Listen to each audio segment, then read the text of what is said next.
When the world sleeps, India will awake to life and freedom. Almost 3 years, I am delighted to have a very fabulous filmmaker join us back on filmishilmy.com, and this time for his series called Freedom at Midnight, which is streaming on SonyLIV. Nikkhil Advani, thank you so much for joining us, and heartiest congratulations on this series. I think you had Rocket Boys earlier on SonyLIV, and that really skyrocketed on the digital space, and now you've got a very interesting sort of chapter on Indian history coming up. So thank you so much and congratulations. Thank you so much, Anish. All right. Look, I'm gonna jump straight into the context of Freedom at Midnight. Obviously, when we talk about Sardar Vallabhbhai Patel, we talk about Gandhi, we talk about Jinnah, talk about Nehru. There's so much conversation in today's day and age, often polarized, often contested. Society is left divided into their opinions. For you as a filmmaker, Nikhil, how important was it for you to leave that judgment aside of what people are saying and actually focus on the facts and the research and all of those factors when making a show like this and focusing on a premise like this as well? So you see, Anuj, the book, which is Freedom at Midnight, which is written by Dominic Lapierre, Larry Collins, Hmm. uh, it, it it tells the story of pre-partition India and partitioned India and from August 16, 1946 to the 30th of January 1948, right? If you see the show, it opens up with the first shot of Gandhi actually being surrounded by hordes of people in Calcutta who was scared and vulnerable and frightened because Jinnah just called for direct action Hmm. and has basically given a very inflammatory kind of a speech. And Suravadi has called for a hartal in Kolkata. And it ends where he says कि बंटवारा होने से पहले मेरा शरीर का बंटवारा होगा. And at the end of the 15th episode on January 30th, 1948, that's exactly what happens. Right. Gandhi has to pay the price for partition, although he was the one luminous light who kept saying, I will not accept it, I will not accept it. Like, nobody believed him, they thought he had broken his promise. Hmm. Now, the thing is that I totally get all the polarization, I totally get all the fact, and I think that the fact that today people in India, and I'm only talking about the people in India, that the show is on SonyLIV, it's not as if it's like it's on an Indian OTT channel, Hmm. right? And the thing about India is that uh, uh, let me correct that. It's on a OTT channel that is Indian to its core. It Yeah. started from India. Correct. It's come from its roots are Indian, right? Hmm. So the thing is that I'm basing the story of these giant men between these two time periods, right? Hmm. 16th August 1946 to January 30th, 1948. And there can be no polarization about the role that they played, right? With regards to bringing in the independence of India and unfortunately the horrific aftermath Hmm. of partition, right? That's what I'm concentrating on. The log line of the show is a history that you may not know, but the history you should know, right? Hmm. Is the book a great book? I think it is. It is a very good book but it is pulpy. It does not take itself too seriously as being a commentator of history, right? It has Dominic Lapierre and Larry Collins who have done incredible research. It Hmm. was started because Mountbatten called them up and said, I love O Jerusalem, the book that you've written about Israel. I love Is Paris Burning, the book that you've written about the liberation of France. I want you to do a book about the partition of the subcontinent. He opened up his personal diaries, his journals, etc. It's all written in the prelude and the preface to the book, right? And here was a man who loved pomp and grandeur and the shosha. He liked the uniform and the medals, and he thought it was a book about himself, Right. right? So um, the polarization, I think, of these characters and the Indian leaders that you're talking about and the Pakistani leaders that you're talking about all happens now about and is mainly to do deal with the time that happened post January 1948. I'm Hmm. not bothered about that time. I'm not talking about that. Were the decisions that Nehru made as prime minister good, bad? They were they biased, unbiased? I don't care. I don't know. I am not interested. I am talking about the Freedom at Midnight. What led to Freedom at Midnight? What was the final decisions? Because it was obviously they started in 1915, it culminated in 1947, 32 years later, right? Yeah. This was a journey that Gandhi had chosen to take.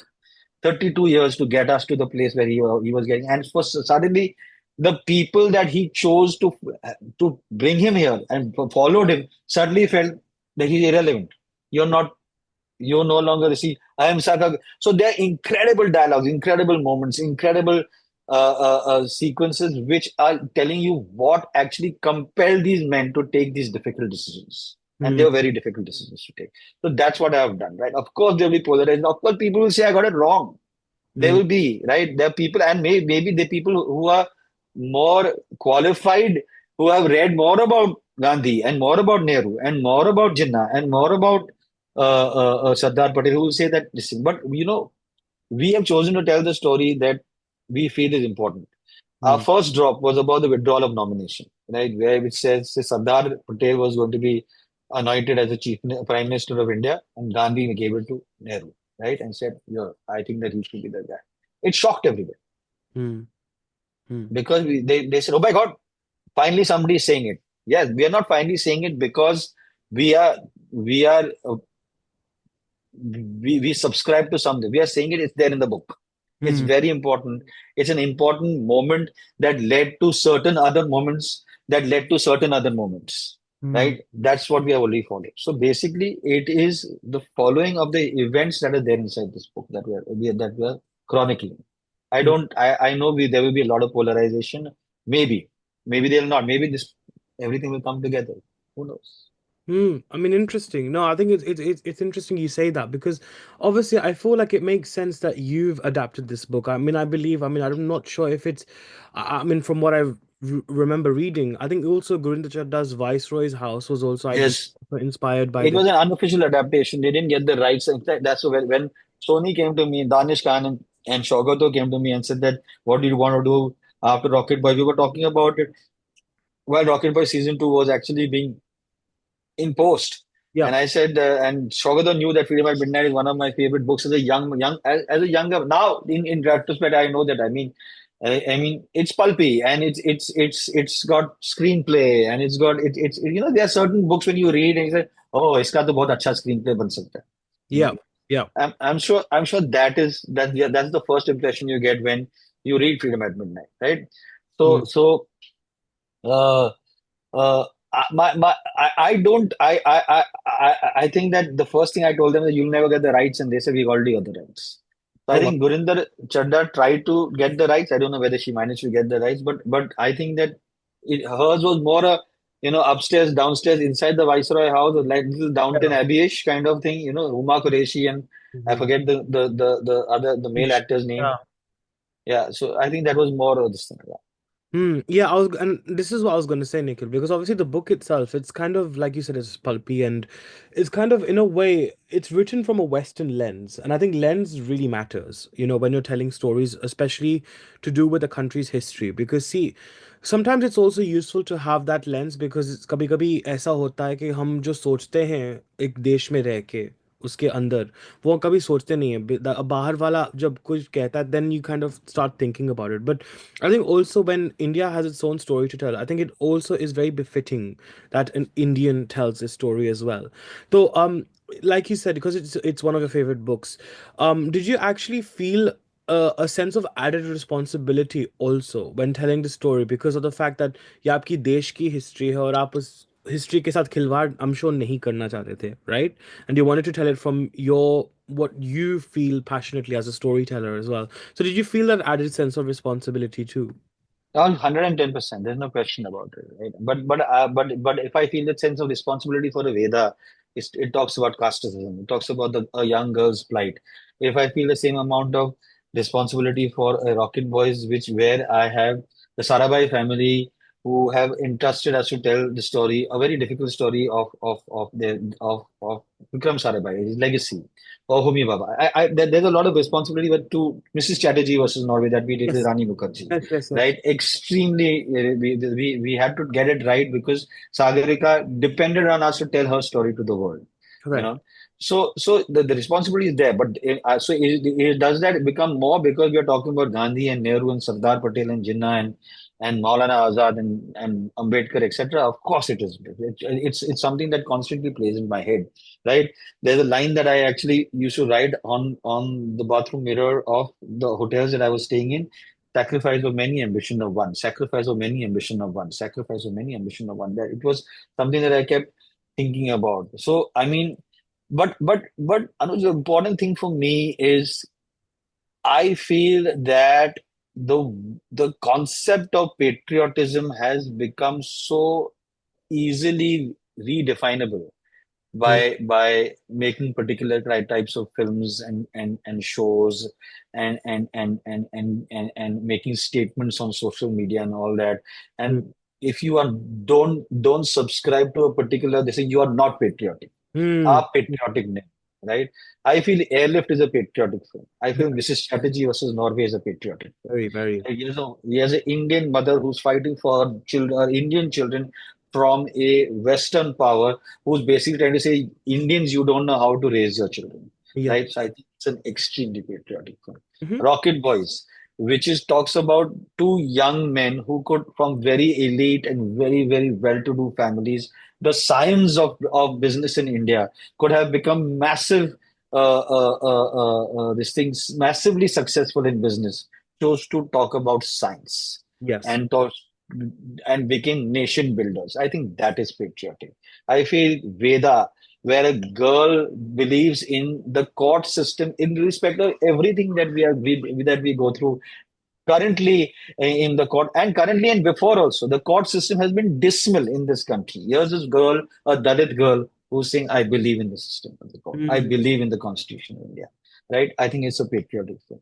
So I just feel, and so therefore, Freedom at Midnight talks about, I am not saying anything other than the fact the lens of Freedom at Midnight is India.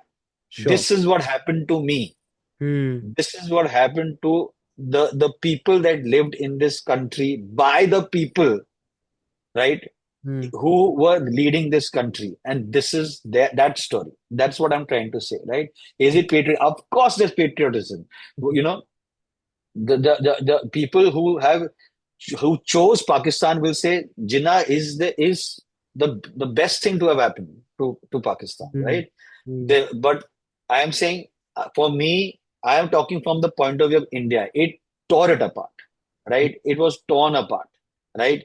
The country, the people, my family that came from Hyderabad and Karachi, they were torn apart, right? So generations have still felt the tremors of what happened in partition. Whether you're in Calcutta, whether you're in Punjab, whether you're Hindu, whether you're Muslim, whether you're Sikh, everybody has felt this. But and I feel that has unfortunately started being redefined, which I feel that is important for storytellers to at least try and say what the story, what the events of that time were. That nothing else. You decide, you choose whether I got it right, not got it right, whether I did the right thing, whether I did not. You will have to. Today you can sit back and say, oh, Nehru got it wrong, or Patel got it right, or Gandhi was so ideological. And आज अगर वो बैठ के सत्याग्रह करता तो कोई it's such an outdated concept. These are things that you can sit back today and talk about, analyze, discuss, debate. Mm. But Mm. at that time, it was very relevant. And that led to independence of India. And without that, we would not be having this conversation, Yeah. right? They gave birth to the greatest democracy in the world. Mm. Mm. There is no going away from that. Hmm. I think it's also very interesting because you know what? When I watched Veda, I think what I really appreciated was your very non-partisan take on things, your very neutral stance on things. It's very balanced. And because I feel like, people quite often use like caste system and casteism as an excuse to really attack Hinduism, and I think the way you really balanced it out, where you showed it as a human problem and as a social problem rather than as a cultural or a religious issue. I think that was so beautiful, and that's why I really liked Veda.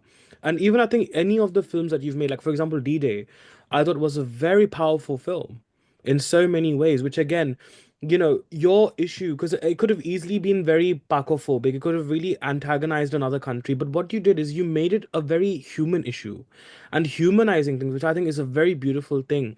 But I think also I would love to actually ask you about this is to ensure that, again, you keep that neutral stance, because it's not easy in today's day and age, Nikhil, to be a neutral filmmaker, to have a middle ground. It's so difficult. How what keeps you grounded in that sense, in making sure that you keep that middle ground as a filmmaker as well? Because I think while they are giants, while Nehru, Gandhi, Sardar were giants, did they make mistakes? Did or in retrospect, would you call a decision they took uh, uh, uh, wrong, or Yeah. it did not have the kind of consequence that they hoped it would have? It's in history. It's there. I don't have to do much. Whether it's Mumbai Diaries, whether it is Freedom at Midnight. I chose to tell the story of Vikram Sarabhai and Homi Baba as Vikram and Homi. I did not say that they are going to become Dr. Sarabhai and Dr. Homi. I treated them as young boys who are falling in love, who are having a good time, who are fooling around, who are taking on the British, who are working in a garage, and we did so. So the idea is to not. I think first of all, um, I'm I'm amazed when I go to shoot in places, like just outside Jodhpur or just outside, say, Patiala or just outside, say, Kolkata. I'm amazed because sitting in Bombay and sitting in my house and in my office, I can easily think that I'm changing the world. It's true. Yeah. Oh my God, this is going to change the world, right? Yeah. I mean, you have to understand the problems of the world that is there in just 20 kilometers outside Jodhpur. It's a big city. Hmm. 20 kilometers outside Jodhpur, you know, or Patiala. I mean, how women are treated, how children are treated, how caste is treated, how so. I don't think I take myself very, very seriously. I take myself very, very responsibly. Hmm. Right? I choose to say that if Jinnah was made like this, I don't think he was born like this, but he was made into something. Let's try and find out what that was, right? Hmm. If Sardar is pragmatic and comes across as the guy who's taking the tough decision, but seemingly seems to be emotionless, there's a reason why he is, because Gandhi is ideological. He had to be some, there had to be a counter to him, right? So is Nehru being torn between the two people? Yes, he's trying to balance the ideology of Gandhi and the madness that Sardar is basically telling him is unfolding on the streets of India, right? Yep. So Yep. my idea is all the time try and treat them as human beings and characters first. Hmm. Whether you're Veda, whether you are um, the doctors of Mumbai Diaries, whether you're scientists of in Rocket Boys, or whether you're the great freedom fighters of Hmm. Freedom at Midnight. Right. And one thing I have to say though, Nikhil, is that I also find it very fascinating how a lot of your works, from your first film Kal Ho Naa Ho to now, they've been very interesting, almost dark, realistic takes on the non-resident of India stories. Like, I mean, Patiala House, for example. Um, Yeah, Even if you look at Salaam-E-Ishq, right? Like, of course, it's got the opulence, and of course, it's a very mainstream film. But if you think about it, the lives of what they're going through and the emotions that they go through, they're very dark and in an essence as well. So for you, how important has it been? Why have you decided to take on such stories actually of talking about the non-resident of India sort of stories, especially with and Mrs. Chatterjee versus Norway is another really good example of that. Um, and I think for you over the years, emotions seem to be a very, very important factor. And of course, maybe because of your background of how you began as a filmmaker as well, I'm sure that must have had a lot to play as well into that. So if you could please absolutely, yes. talk about that, that would be Yeah, really. very well, very much. I mean, so I mean, I totally get the drama aspect of it. I'm not so sure about the non-resident aspect of it. I think that is possibly more subconscious. The drama aspect of I think that possibly because I'm extremely dramatic in real life. Also, my wife keeps saying that why is this so much drama? My daughter uses the word "Where's the tea?" I didn't even know what tea means until now. She says "Where's the tea? Where's the tea?" or whatever. I have no idea what all this is. But anyway, yeah, I mean, I made an animation film. It's called Delhi Safari, Oh, I love it. and Irfan saw the film and he said that it's an incredible film. He said that how do you manage to make me cry by the plight of animals, right? It's an incredible film, and to get that from Irfan, you know, for me, the most important sequence, two sequences in D-Day was one where Arjun sees Shruti's murder and rape Hmm. um, through the song, which is in Alvida, as well as when Irfan speaks to his son on the phone and he says that, I'm coming, yeah, it'll be a white car and it's going to be a long white car and I'm on my way. So Uh, here's the guy, father telling his son that, and knowing fully well his son is also going to die. They're hmm, going to kill his son and I'm hmm. going to meet you in the afterlife. So I think drama is an extremely important aspect of anything that I want. If it's not dramatic enough, I'll try and make it more dramatic, and maybe sometimes I get it wrong and make it a tad bit more melodramatic than dramatic. Hmm. But I don't know so much about the dark for sure. I think that has to do with the 3 4 years I grew up with Sudhir Mishra and and learning under Saeed Mirza Kundan, Saeed and Aziz, and I mean uh, so there are such incredible people who are telling stories of very ordinary people, but um, so I'll give an example, right? I mean, Sudhir was making this. He wanted to make a film about Navras, right? Hmm. And one of the in the Navras one Ras is Bhibats, which is horror, Ji. And we were young writers and assistants and sitting around 44 Aram Nagar, which is his office, and we were jamming. And he kept listening. Then he went away. And the next morning he came and said, I got a story about the horror or what we should call horror. Hmm. And it was a day in the life of a middle class woman Hmm. working in the city of Bombay. Wow. Amazing. That is Right? amazing. Yeah. It's so cool. Incredible, right? Hmm. Incredible. Yeah. But I think on a final note though, because I am being told to wrap up, but I have to ask you, it's a two big part question, sorry, Nikhil. But I think also what I have noticed is I think your ability to showcase male characters as a source of hope. I think in stories of of great darkness is something very incredible. I mean, I rewatched Kal Ho Naa Ho at a re-release and I was bawling my eyes out. Like I could not tell you how much I was literally it was so beautiful, but at the same time, it made me think. Like, for example, in Kal Ho Naa Ho, you had SRK. In Veda, you have John Abraham. I mean, literally, Rocket Boys is literally they both represent that. Even in Mrs. Chatterjee versus Norway, to a certain extent, in the film's narrative, you had Jim Sarb as well, who was also a beacon of hope. So again, how important has it been for you? Obviously, I know gender politics is not really relevant, but how important has it been for you to show that gentleness of masculinity and male characters in your stories? And I I think, don't know. I don't know how else to show it. huh? I don't know how else to show it, right? And in Yeah. sense, um, uh,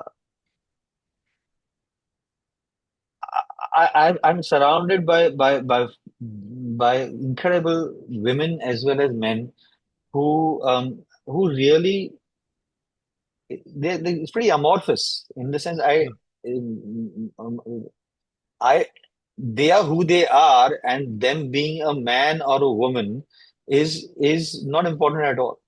Yeah, It's of course. just the kind of people that they are, whether they are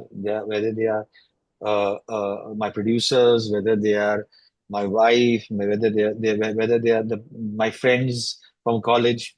It doesn't matter, right? That my best friend from college could have been a woman. Hmm. So I think that we have also grown up at a time when it was all becoming very, very relevant to be the conscious about the kind of masculinity that you wear on your We grew up at that time. So I think that my I must give credit to possibly the way my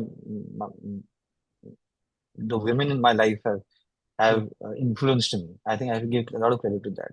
Okay, and a very, very quick question. MA Entertainment it's amazing how we've really blossomed. I mean, it's hard to imagine that you started off with Kal Ho Naa and now you're doing such intense stuff like Freedom at Midnight, Mumbai Diaries, Veda. This journey has been so amazing. What do you think has really shifted or changed or evolved in you as a filmmaker over these years when you look back at your Honesty. I think it's just honesty. I mean, not that I think Kal Ho Naa was it was important for me to be counted out as a part of the Karan Johar Aditya Chopra legacy of filmmakers, right? I yeah. was I was their protege. So that was important. But at a time, I realized that I need to go back to my roots, and that is Sudhir Mishra, and that kind of storytelling is extremely important for me because that's where I started from. That's what drew me into Yeah. this kind of, yeah. Amazing. Well, look, congratulations anyway, once again, Nikhil. So it's always so wonderful to have you on our platform and can't wait to catch the series. And thank you so much for your time Thank and you so much, man. chatting with Thank us. you so Thank much. you. Thank you. Thank you, Nikhil. Thank you. Bye. Bye.